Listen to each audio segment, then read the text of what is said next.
For the first required questions, one company that I would be interested in working for would be Apple. Apple has an entry-level position in economic market research I am interested in. And I like the culture of the company.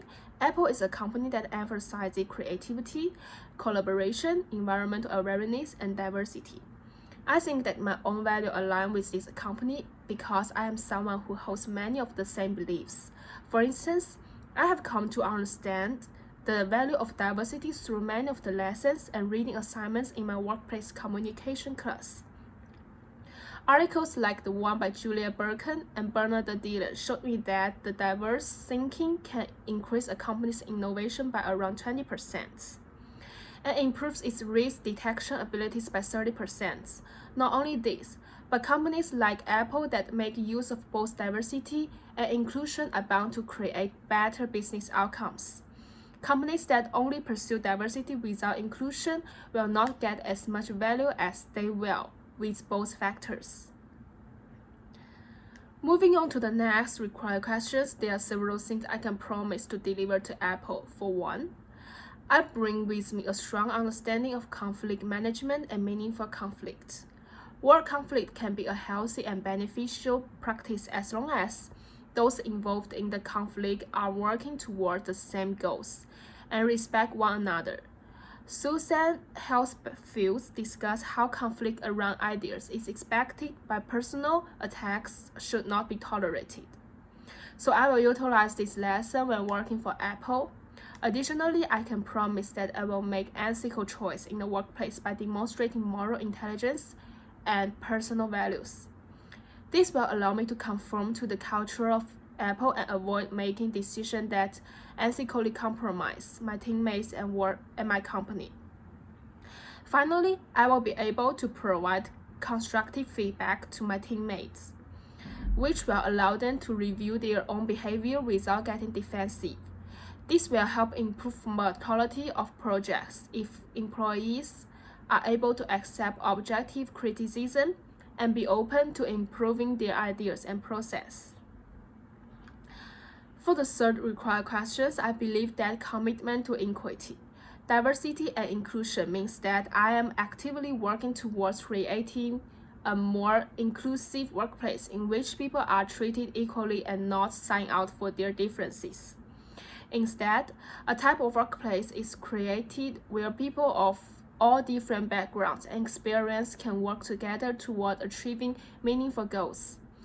Corporations that utilize this type of structures will go on to experience a lot of positive benefits because including people from unique backgrounds will able to then contribute new perspective that a single culture could not possibly create.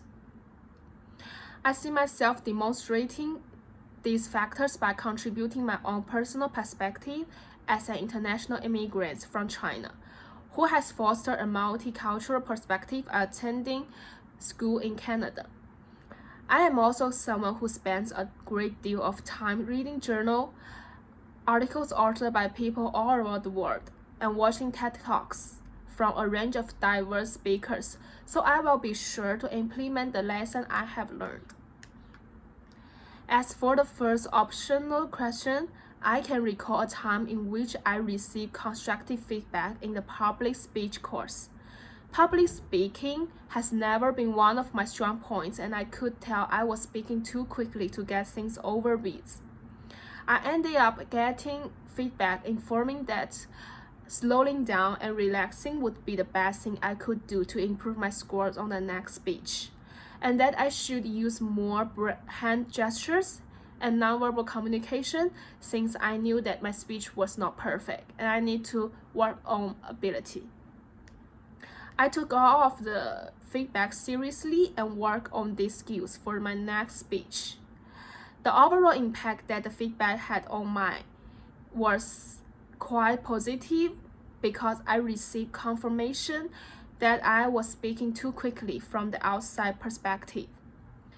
This allowed me to work on this weakness by practicing the speech by myself and recording the time I spent speaking while noticing how quicker my time was if I spoke too slowly. As a result for this practice, I received a better score on my next speech, and feel more confident and delivering it. In realizing I was capable of self-improvement, I had demonstrating the use of positive energy, which is something I learned about in week 10. People who maintain positivity are able to do things with vitality and intensity. That this is exactly what I use when delivering my final speech. Finally, I can recall a stressful situation in high school when I was working on studying for my college entrance exam.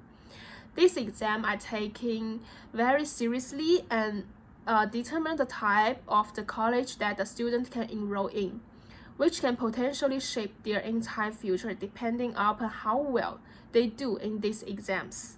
I felt more pressure than I have never before, and this made me a bit anxious and taking the test.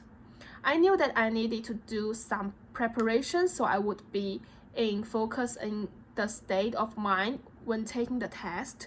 So I decided to do some research on how I could calm myself down. Essentially, I wanted to alter my attitude so I would act more positively toward the exams rather than maintain nervous feeling toward them, which is something I learned more about through class 13.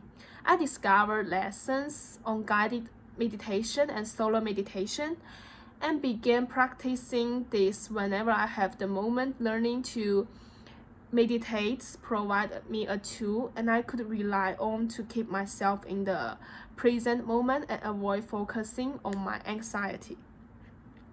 Before taking the exam, I closed my eyes and practiced some meditation and breathing techniques.